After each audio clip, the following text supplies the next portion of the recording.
ശ്രീ രഞ്ജിത്ത്, താങ്കൾ പറയുന്നു ഇപ്പോഴും പിന്നെ എന്താണ് മണ്ണിൽ തന്നെ ആയിരിക്കും, എന്തായാലും പുഴയിലേക്ക് പോകാൻ സാധ്യതയില്ല. കാരണം ഇപ്പോൾ താങ്കൾ സൂചിപ്പിച്ചതുപോലെ ടെലഫോൺ റിങ് ചെയ്തതൊക്കെ അതിൻ്റെ സൂചനകൾ തന്നെയാണ് എന്ന് പറയുമ്പോഴും അവിടുത്തെ റവന്യൂ മന്ത്രി പറയുന്നത് 98% ലാൻഡും അവിടുന്ന് മണ്ണ് നീക്കിക്കഴിഞ്ഞു എന്നാണ്. 98% അവിടുന്ന് നീക്കിക്കഴിഞ്ഞിരിക്കുന്നു എന്നാണ് റവന്യൂ മന്ത്രി പറയുന്നത്. അതിൻ്റെ അർത്ഥം 2% കൂടിയേ ഇനി സെർച്ച് ചെയ്യാനുള്ളൂ എന്നാണല്ലോ. അപ്പോൾ അങ്ങനെ അത്ര വലിയ രീതിയിൽ മണ്ണ് മാറ്റി കഴിഞ്ഞിട്ടുണ്ടോ? കാരണം നമ്മൾ ഇവിടുന്ന് ഹെലിക്യാമിൽ കാണുന്ന ദൃശ്യങ്ങളിൽ അത്രയധികം വീണ്ടും ധാരാളമായി മണ്ണ് അവിടെ മൂടിക്കിടക്കുന്നതാണ് കാണുന്നത്. അപ്പം 98% എന്ന് പറയുന്നത് എന്ത് അടിസ്ഥാനത്തിലാണ്? ഞാൻ പറഞ്ഞില്ല, അവരുടെ കാര്യം എന്താണെന്ന് നമ്മൾ നോക്കുന്നില്ല. കാരണം അലംഭാവം ഫസ്റ്റ് ഡേ തൊട്ട് ഈ അലംഭാവം ഉണ്ടായത് ആയതുകൊണ്ടല്ലേ, സംഗതി ഉള്ളതായതുകൊണ്ടല്ലേ ഇതൊരു സിവിലിയനാണ് ഞാൻ ഫോഴ്സ് ഇറങ്ങിത്തിരിക്കേണ്ടി വന്നത്. കാരണം വീട്ടിൽ ഇരുന്നത് ഒരുപാട് താമസിച്ചത്. ഉത്തരാഖണ്ഡിലെ സംഭവം പോലും ടണൽ റെസ്ക്യൂവിലും പിറ്റേ ദിവസം ഞാനോട് ചൈന നേപ്പാൾ ബോർഡറിലുള്ള ആലോചിക്കണം, ഡൽഹിയിൽ നിന്ന് 600 കിലോമീറ്റർ ദൂരമുള്ള ആ സ്ഥലത്ത് സെക്കൻഡ് ഡേ എത്തി. കേരളത്തിനടുത്തുള്ള ഈ സ്ഥലത്ത് നെക്സ്റ്റ് സ്റ്റേറ്റിൽ ഞാൻ അറിഞ്ഞു വരുമ്പോഴത്തേക്ക് സംഭവം അറിയുന്നില്ല എന്താണെന്നുള്ളത്. NDRF ത്രൂ റിപ്പോർട്ട് കിട്ടിയപ്പോഴത്തേക്കാണ് എനിക്ക് വരുന്നത്. എന്തെങ്കിലും NDRF ത്രൂ റിപ്പോർട്ട് കിട്ടിയ അങ്ങനെ ഈ ബറ്റാലിയൻ കോൺടാക്ട് ചെയ്യുന്ന സംഭവം നടന്നപ്പോൾ അങ്ങനെ ഞാൻ 5th ഡേയിലാണ് എത്തുന്നത്.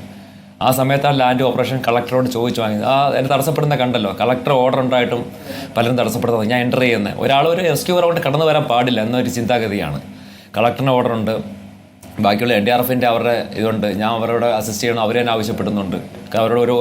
അവരോടൊപ്പം ഒരുപാട് കാര്യങ്ങൾ നിർണായകമായ റോൾ എനിക്ക് വഹിക്കാൻ സാധിച്ചു. അപ്പോൾ അതിലൊരു വിശ്വാസം അവർക്ക് എന്നിലുണ്ട്. ഒരുപാട് NDRF ട്രെയിനിങ് എനിക്ക് തന്നിട്ടുണ്ട്. കാരണം ആ ഒരു വിശ്വാസപ്പുറത്തിലാണ് നമ്മളിപ്പം കോർപ്പറേഷനിൽ പോകുന്നത്. NDRFൻ്റെ ത്രിവേദി സാറിന് അദ്ദേഹത്തിന് വലം കൈയായിട്ടാണ് സാറിന് നിർത്തുന്നത്. എന്തൊരു നിസ്സാര ഒരു ചെറിയ കാര്യം കൊണ്ടുള്ള സാറ് ചോദിച്ചിട്ടാണ് ചെയ്യുന്നത്. അത്രയധികം അവർ വിശ്വാസം നമ്മൾ കൽപ്പിക്കുന്നുണ്ടെന്നാണ് അർത്ഥം. സാറ് താങ്കൾ ഇപ്പോൾ പറഞ്ഞ ഈ ഉത്തരാഖണ്ഡിലെ സിൽക്കിയാര വിഷയം ഞങ്ങളിപ്പോൾ ചർച്ച ചെയ്തേ ഉള്ളൂ. അപ്പോൾ താങ്കൾ ആ ഓപ്പറേഷനിൽ നേരിട്ട് പങ്കെടുത്താണല്ലോ. ഏതാണ്ട് ഒരു 17 ദിവസം എടുത്ത് 41ഓളം തൊഴിലാളികളെയാണ് റെസ്ക്യൂ ചെയ്ത് പുറത്തു കൊണ്ടുവന്നത്. നല്ല കാര്യം. പക്ഷെ അവിടെ പ്രശ്നം എന്താണെന്നറിയാവോ? അതെ, അല്ല രഞ്ജിത്തെ, അവിടുത്തെ പ്രശ്നം എന്ന് വെച്ചാൽ നിങ്ങൾ അവിടെ പോകുമ്പോൾ നിങ്ങൾ തീരുമാനിച്ചിട്ടുണ്ട് ആ മനുഷ്യർ മുഴുവൻ ജീവിച്ചിരിപ്പുണ്ട്, അവരെ മുഴുവൻ നമുക്ക് പുറത്തേക്ക് കൊണ്ടുവരണം. ആ തീരുമാനത്തിൻ്റെ അടിസ്ഥാനത്തിലാണ് നിങ്ങൾ ആ റെസ്ക്യൂ ഓപ്പറേഷനിലേക്ക് പോകുന്നത്. ഇവിടെ ഇപ്പം നമ്മൾ കാണുന്നത്, ഈ കർണാടകത്തിലെ അധികാരികളെ കാണുന്നത്, ഇതൊരു ഗോൺ കേസാന്നുള്ള എഴുതി തള്ളിയിട്ട് ആണ് അവരങ്ങോട്ടേക്ക് വരുന്നതും. ആ രീതിയിലാണ് അവരുടെ പെരുമാറ്റം മുഴുവൻ. ഇനിയിപ്പം നമ്മൾ പ്രതീക്ഷിച്ചിട്ട് കാര്യമൊന്നുമില്ല, ഇത് താഴെ കിടക്കുന്ന ആളൊക്കെ മരിച്ചു പോയിട്ടുണ്ടാവും. അപ്പം അങ്ങനെ ഒരു മുൻധാരണയുടെ അടിസ്ഥാനത്തിൽ നടത്തിയാൽ പിന്നെ അതിന് നമുക്ക് റെസ്ക്യൂ ഓപ്പറേഷൻ എന്ന് പറയാൻ പറ്റില്ലല്ലോ. ക്ലിയറിംഗ് ദി ലാൻഡ് എന്നേ പറയാൻ പറ്റൂ. അവിടെ ആ ദേശീയപാത നന്നാക്കിക്കൊണ്ടിരിക്കുകയാണോ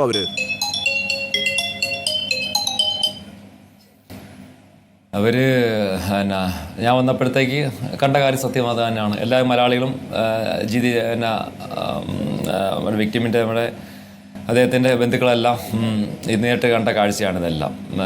ഈ റോഡ് ക്ലിയർ ചെയ്തുകൊണ്ടിരിക്കുകയായിരുന്നു. അവർ കളക്ടറുടെ സ്പെഷ്യൽ ഓർഡർ വാങ്ങിച്ച് ആരൊക്കെ ബോധിപ്പിക്കണം, കളക്ടറെ ബോധിപ്പിക്കണം, അസിസ്റ്റന്റ് കളക്ടറെ ബോധിപ്പിക്കണം, ADM-നെ. എന്നാലും കളക്ടർ ഒരു നല്ല സ്ത്രീയായിരുന്നു, പെട്ടെന്ന് തന്നെ ഇടപെട്ട് കളക്ടറെ എനിക്ക് കുറ്റം പറയാൻ പറ്റത്തില്ല. കാരണം അവർ എല്ലാ കാര്യങ്ങളും എനിക്ക് മെഷീനറീസ് എല്ലാം വിട്ട് തന്നു. ഫാസ്റ്റായിട്ട് ആ മെഷീനറീസ് ഇങ്ങോട്ട് സൈഡിൽ മൂവ് ചെയ്യുമായിരുന്നു. കാരണം അദ്ദേഹത്തിൻ്റെ കുടുംബം തന്നെ, അർജുൻ്റെ കുടുംബം തന്നെ പറഞ്ഞിട്ടുണ്ടായിരുന്നു. കാരണം ഈ മണ്ണിനടിയിലുണ്ട്, ഈ മണ്ണ് മാറ്റാൻ ഇന്ത്യൻ ആർമിയുടെ സഹായം ഒരുപാട് വേണം പറഞ്ഞിട്ടുണ്ടായിരുന്നു.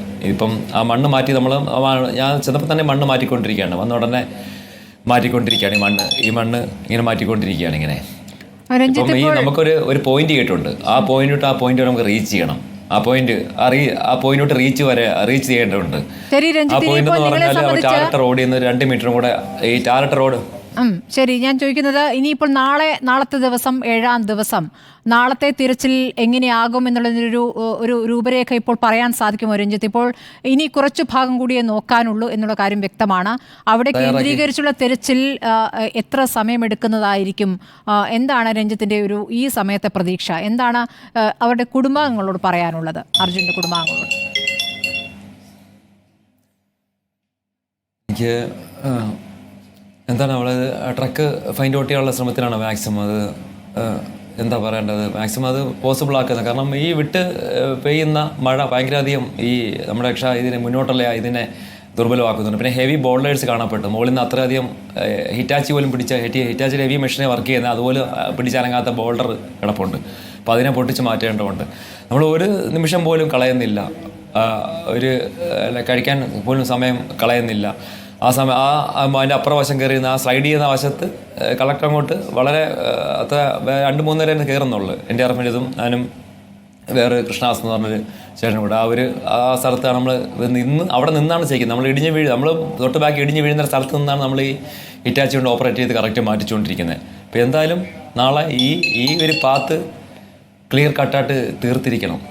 നമ്മൾക്ക് ഈ സംശയമുള്ള സ്ഥലം ഇത് ഞാൻ മാത്രം പറയുന്ന നല്ലത്. എൻ്റെ ഇത് ശരിവെക്കുന്നത് NDRF ഇന്ത്യ കമാൻഡിങ് ഓഫീസർ ശരിയാക്കുന്നുണ്ട്. ഇന്ത്യൻ ആർമിയിൽ സാറായിട്ട് ശരിവെക്കുന്നുണ്ട്.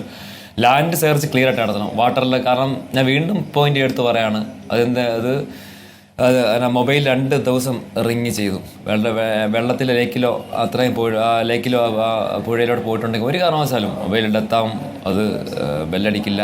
അതുകൊണ്ട് വെഹിക്കിള് ലാൻഡിൽ തന്നെ ഉണ്ടെന്നാണ് എൻ്റെ മനസ്സ് ഉറപ്പിച്ച് പറയുന്നത്. കാരണം താങ്കളുടെ ഒരു എക്സ്പീരിയൻസ്ഡ് ആയിട്ടുള്ളത് ഒരു കാര്യം ചോദിക്കുകയാണ്. ഇപ്പോൾ താങ്കൾ ഈ മേഖലയിൽ ഒരുപാട് പ്രവർത്തിച്ചിട്ടുള്ളതാണല്ലോ. ഇപ്പോൾ റിപ്പോർട്ടർ TV തന്നെ ഇന്ന് രാവിലെ മുതൽ ഏതാണ്ട് 4ഓളം ദൃക്സാക്ഷികളുമായിട്ട് സുജയും സ്മൃതിയും സംസാരിക്കുകയുണ്ടായി. ആ 4 ദൃക്സാക്ഷികളും ഏറെക്കുറെ ഒരു സ്പോട്ട് തന്നെയാണ് ഈ ഐഡൻറ്റിഫൈ ചെയ്തിരിക്കുന്നത്. അതായത് ആ വണ്ടി എവിടെയാണ് പാർക്ക് ചെയ്തിരുന്നത് എന്നുള്ളതിനെക്കുറിച്ച് ഏറെക്കുറെ ഈ 4 പേർക്കിടയിലും ഒരു കോമൺ ഒപ്പീനിയൻ ആണുള്ളത് അല്ലേ. അവർ ഒരു പർട്ടിക്കുലർ പോയിന്റ് പറയുന്നുണ്ട്.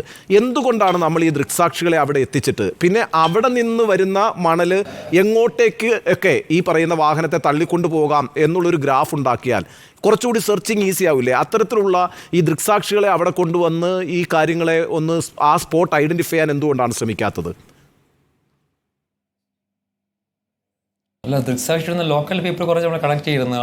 നമ്മൾ ആ പാത്ത് കൂടെ തന്നെയാണ് പോകുന്നത്. GPS പിന്നെ GPS ലൊക്കേറ്റ് ചെയ്യുന്ന ഒരു കടയുടെ ഓപ്പോസിറ്റ് ഉള്ളു. അതാണ് നമ്മളിപ്പോൾ ഇന്ന് അത് തീരേണ്ടതാണ്. ഈ മഴയൊക്കെ കാരണം അത് ഈ ബോർഡറും ഇടയ്ക്ക് വന്നാൽ നമുക്ക് സ്റ്റക്കായി പോയി. അത് നാളെ തന്നെ ആ കടയുടെ ഓപ്പോസിറ്റുള്ള ആ സ്ഥലത്ത് തന്നെയാണ് നോക്കുന്നത്. ആ ഒരു സ്ഥലത്തേക്ക് തന്നെ നോക്കുന്നത്. ഇപ്പോൾ ഒരു റഡാർ സംവിധാനം, ഹൈ പെനിട്രേറ്റിംഗ് റഡാർ ഉണ്ടായിരുന്നു, നമുക്ക് ഈ വിഷയമൊന്നുമില്ല. ഒരു 1-2 മണിക്കൂറുള്ള സമയം ഇത് എപ്പോഴേ ഈ ട്രക്ക് ട്രേസ് ഔട്ട് ചെയ്യാൻ ഇതിനോട് ടെക്നോളജി കൂടെ ചേരുമ്പോഴത്തേക്കാണ്.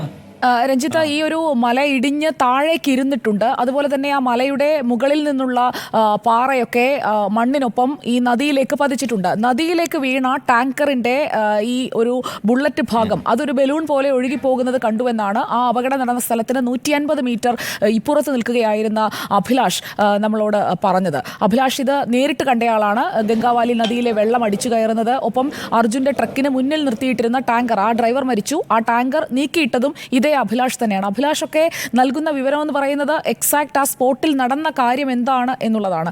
അതനുസരിച്ചാണെങ്കിൽ ഈ മണ്ണ് വീണ് ആ മതിലിനോട് ചേർന്ന് അല്ലെങ്കിൽ ആ റോഡിന്റെ വെളുത്ത വരയ്ക്ക് അപ്പുറത്തുള്ള ഭാഗത്ത്, ഇപ്പോൾ മണ്ണ് കൂടിക്കിടക്കുന്ന ഭാഗത്ത് ആ ലോറി ഉണ്ടാകാനുള്ള എല്ലാ സാധ്യതയും ഈ 3 ദൃക്സാക്ഷികൾ ഒപ്പം അർജുനോട് സംസാരിച്ച 3:30 വരെ അർജുനുമായി ഫോണിൽ സംസാരിച്ചു കൊണ്ടിരുന്ന അർജുന്റെ സുഹൃത്തായ ഡ്രൈവർ സമീറും പറയുന്നുണ്ട്. 4 പേരും പറയുന്നത് ഒരേ കാര്യമാണ്. 8:10 അവിടെ അർജുന്റെ വണ്ടി കണ്ടിട്ടുണ്ട്. മറ്റൊരു ഡ്രൈവർ, വിനീഷ് എന്ന് പറയുന്ന ഡ്രൈവർ, 8:10 തിരിച്ചു പോകുമ്പോൾ അർജുന അതിൽ കിടന്നുറങ്ങുന്നത് കണ്ടിട്ടുണ്ട്. മറ്റ് ഈ 150 മീറ്റർ അപ്പുറത്ത് നിൽക്കുന്നയാൾ ഈ മണ്ണിടിച്ചിൽ എങ്ങനെയാണ് ഉണ്ടായത്, നദിയിൽ നിന്ന് വെള്ളം എങ്ങനെയാണ് കയറിയത്, ഒഴുകിപ്പോകുന്നതായി ഈ ടാങ്കറിന്റെ ബുള്ളറ്റ് ഭാഗം മാത്രമാണ് കണ്ടിട്ടുള്ളത്.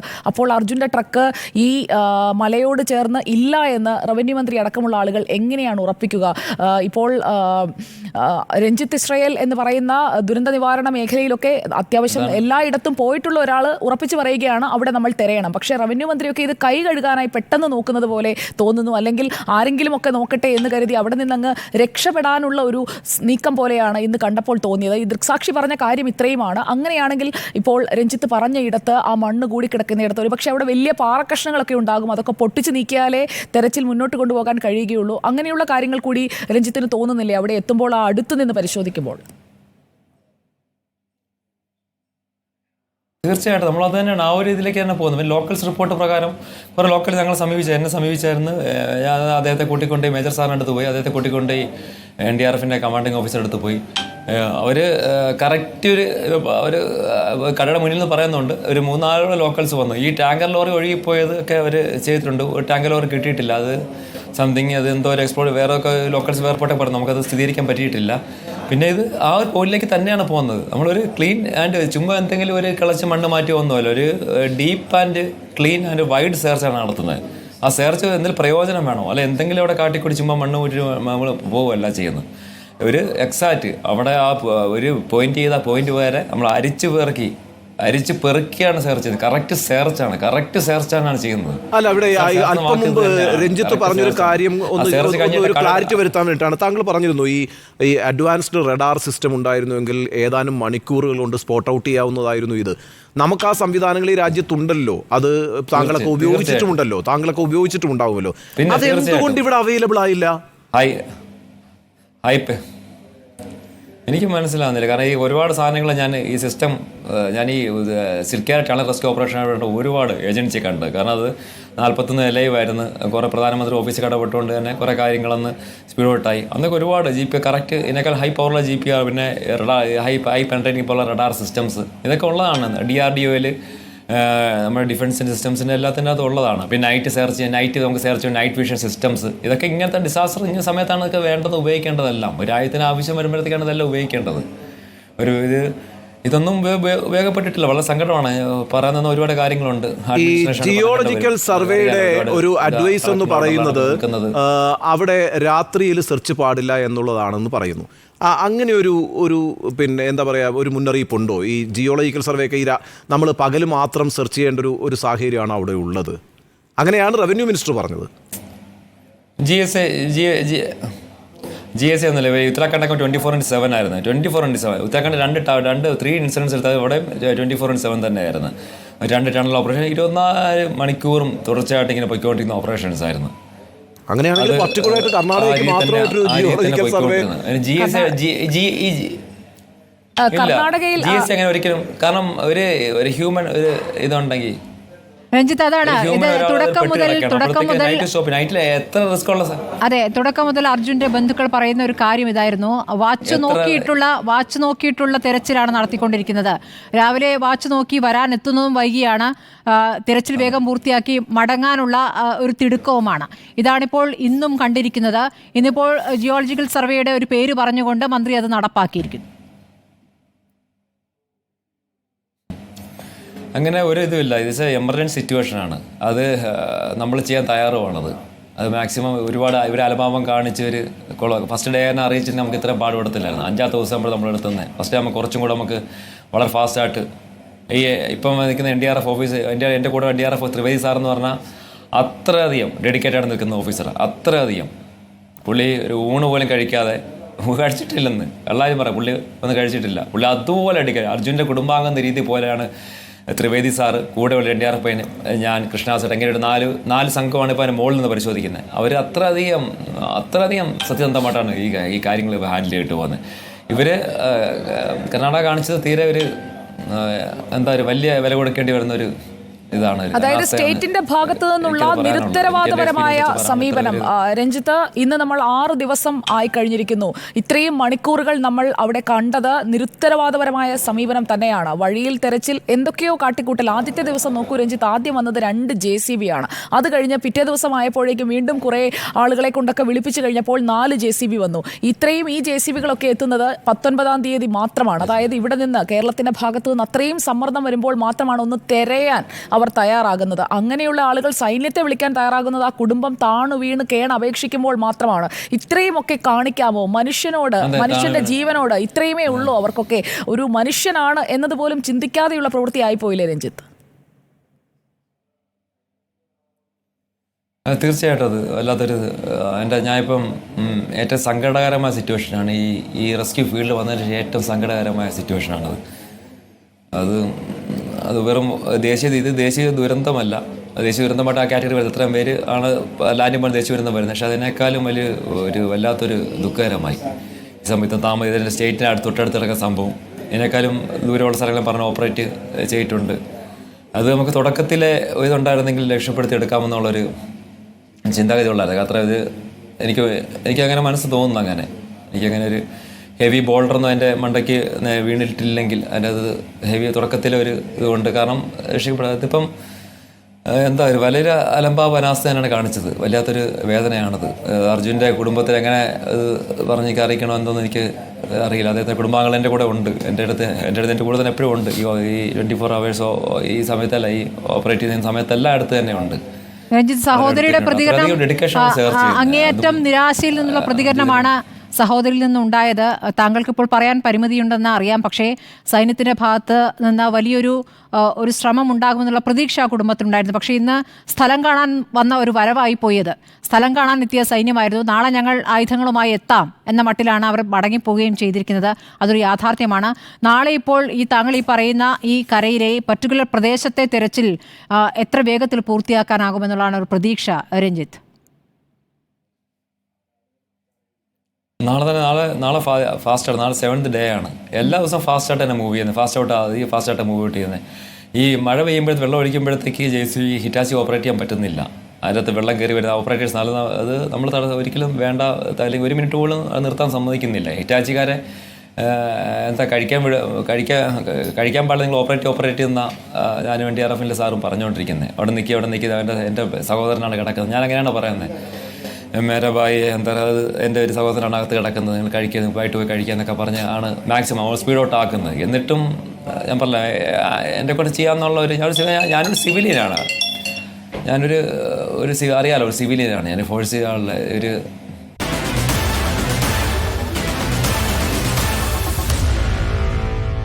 Meet the editors.